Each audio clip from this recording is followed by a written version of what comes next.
My favorite thing, I love a lot of things about this job, but I think my favorite thing is the collaboration.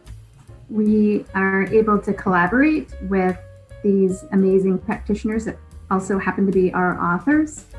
And just their level of expertise is just fascinating, and it's just really a joy to be a part of. And I also love the collaboration with Ari and Kath. We frequently collaborate weekly, and that's really resulted in several columns that we highlight across all three of our publications.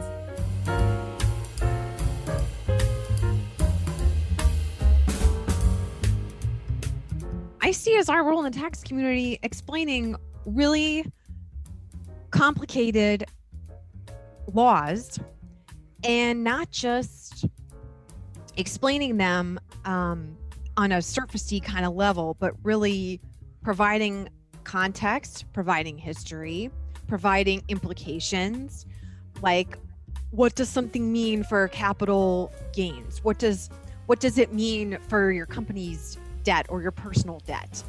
That's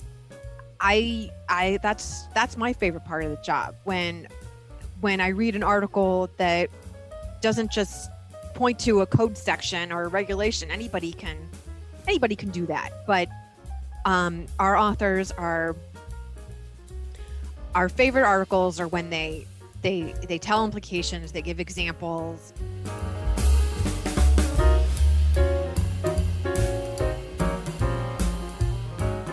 One thing that can be a problem is when people provide too much history, too much backstory. So if they want to talk about, let's say, one of the BEPS items, sometimes they start with the beginning of the entire BEPS project and the whole history of how it has played out. And so I think writers should know that our readers have been following this stuff for years. I mean, and even anybody who's new will still know that you don't have to provide a whole history of a thing to get to your point.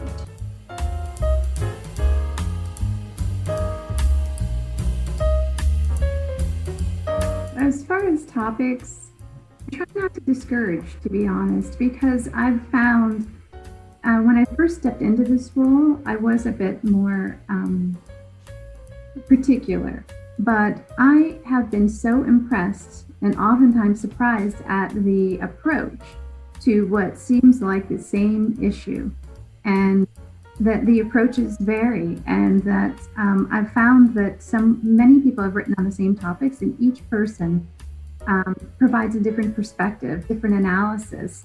So I've kind of stepped back a little bit from that, and I recognize that just as we as people approach problems differently, people will approach the same case or the same piece of legislation differently.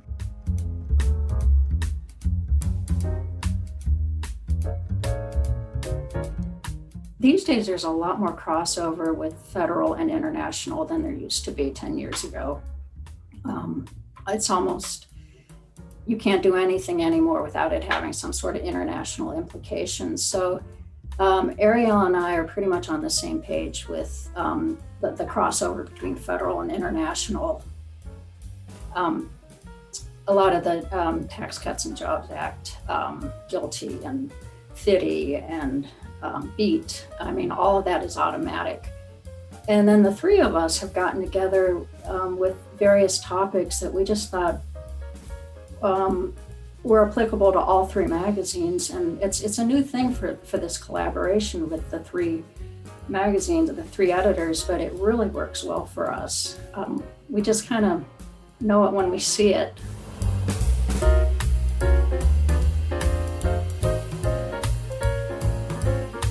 We're a relatively small company, but we're mighty, and we're quick on our feet, and we will work with authors to get their pieces seen to the maximum number of eyes, and you just don't get that kind of individual attention from other publications.